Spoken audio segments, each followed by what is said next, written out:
Assalamu alaikum, everyone, and welcome back to Travel Diary. I'm Sharjeel, and today we're leaving Gilgit together after an early lunch, rolling on to that Gilgit Shandur road that just keeps going and going. And I'm Abdullah. Imagine you've just had dal, roti, maybe a cup of doodh patti in Gilgit. You stretch, sit in the car, and at first it's exciting. New road, new day. But half an hour later you're like, this might be a long one. Exactly. The traffic thins out, the houses get fewer, and suddenly it's just you, the river somewhere down below, and that same ribbon of road ahead. Beautiful, yes, but it can start to feel a bit repetitive if you just blast through. I still remember that moment. We looked at each other and you said, Yaar, if we just drive like this for 6 hours, this whole day will become a blur. We need one proper, peaceful stop, not just a tire shop chai break. And that's where Phandar quietly walked into our story. Not with a big billboard, not with a huge crowd, just a small board on the side of the road, saying something like Phandar with an arrow. And this small thought in my head. What if we make this more than just a transit day? But before we turned, we did what every road tripper should do. We didn't just follow the arrow blindly. We did that quick, unspoken checklist. Yeah, let's talk about that decision to detour. First, fuel. I literally glanced at the gauge and said, okay, we have enough to go in, enjoy, and still comfortably get back to the main road and on towards Shandur. If your fuel is borderline, don't experiment. Fill up properly in Gilgit or at a known pump before you start playing with detours. Second, daylight. I remember it was that soft part of the afternoon when the sun isn't harsh anymore, but it's not close to sunset either. Roughly, if you're leaving Gilgit after an early lunch, you can reach the Phandar side with enough light to explore a bit and still move on. Just don't push it if it's already late. This road is not for racing the dark. And third, group energy. This is underrated. I looked back and everyone had that slightly sleepy, slightly bored road trip face. You know, the one where the playlist is doing most of the work. Exactly. Nobody was in the mood for a long hike or any complicated plan. We needed something simple. Get out of the car, breathe, maybe a walk by water, and some chai.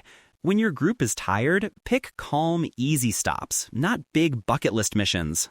So, fuel okay, daylight okay, mood demanding a break, we took that right turn toward Phandar, and instantly the feeling of the drive shifted.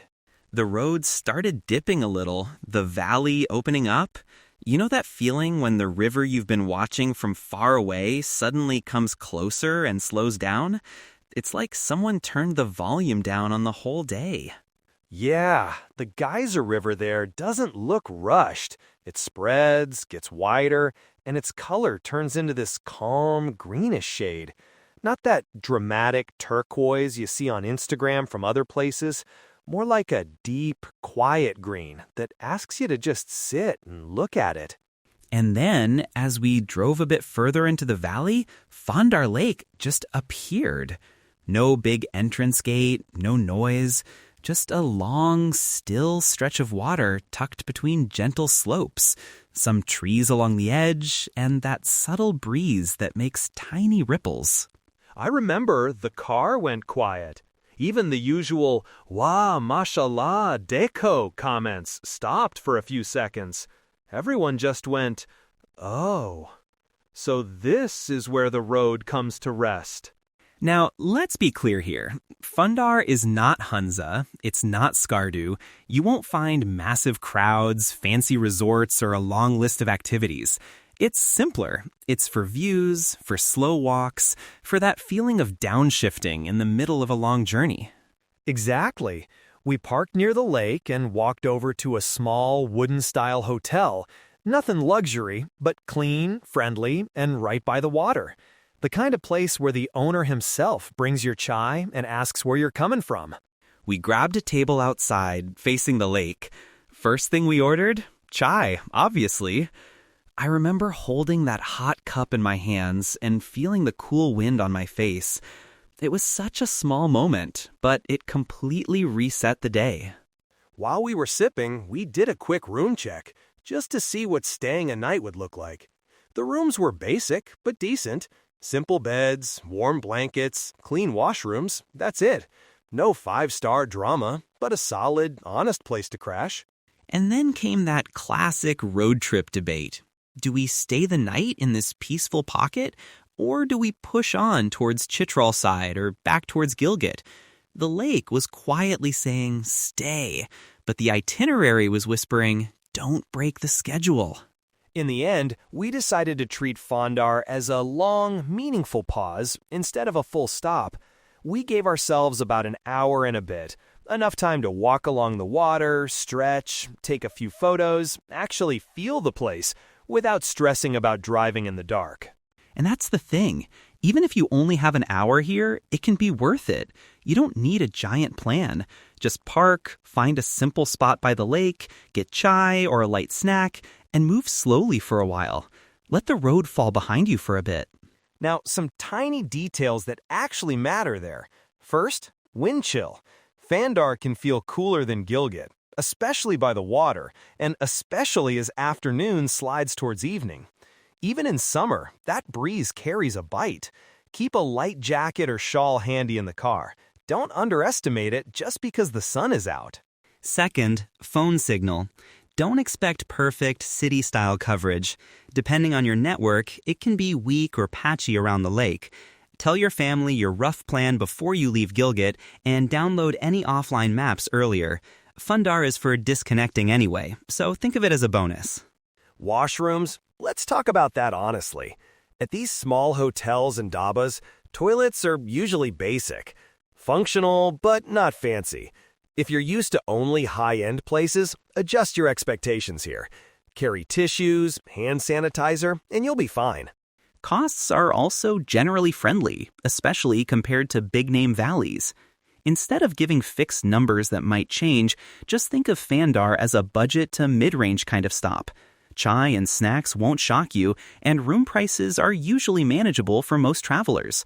For updated ranges and options, check our site instead of relying on one old quote. Another small but important point, walking shoes. You don't need serious hiking boots for a short stop, but do wear something comfortable enough for uneven ground near the shore. The best views often come from walking just a little away from where everyone else parks. So what did that one relaxed hour by Phandar Lake actually do for our journey? We got back in the car feeling like we'd already had a mini vacation inside the road trip. The tired silence turned into excited conversation again.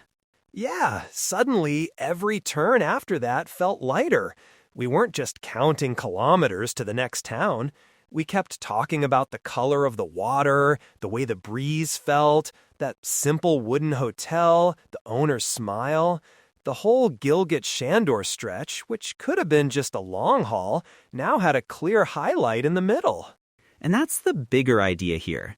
You can take a day that's supposed to be just transit and turn it into a memory with one smart, gentle stop like Phandar. All right, before we wrap up, let's give you a quick planning formula for this route. Something simple you can actually remember. Number 1, leave Gilgit earlier than you think. An early lunch departure gives you flexibility. You're not rushing, and you have room to add a Phandar pause without stressing about darkness. Number 2, treat Phandar as your calm midpoint. Aim to reach in the softer half of the afternoon. Give yourself at least 45 minutes to 1.5 hours there. That window is enough to stretch, sip chai, and soak the view. Number 3, think in principles, not fixed names. Roads and small guest houses change. Instead of chasing one hotel you heard on a vlog 3 years ago, just look for simple lakeside stays with good reviews and recent photos. And number 4, keep your plan flexible. Decide on staying the night or moving on after you've actually seen the lake and checked the time, weather, and group energy.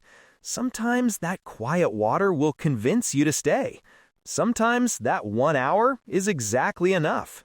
If you're thinking, this sounds good, but I don't want to juggle all the timings in my head, we've made it easy for you. On our website, we've put together a simple, printable Phandar stopover mini plan for the Gilgit-Phandar-Shandur route. It has suggested departure windows from Gilgit, sample stop timings, and a few stay and fuel pointers that we keep updating as conditions change. So, when you're planning your next northern trip, don't just draw a straight line from Gilgit to your final destination. Give Phandar Lake a small, calm corner in that plan. All right, that's it from today's Travel Dairy. May your roads be safe, your chai be hot, and your transit days be full of small, quiet surprises like Phandar. Khuda Hafiz, and we'll catch you in the next story.